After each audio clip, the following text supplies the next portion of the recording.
I made it through the day.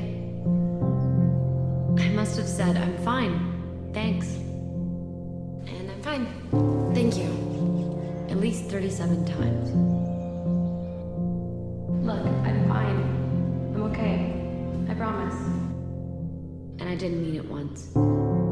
The worst day of loving someone is the day that you lose them.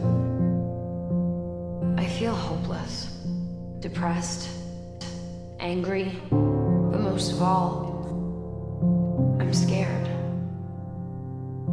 Part of me just wants to end it. But then I think of Jeremy. I'm all that he has left.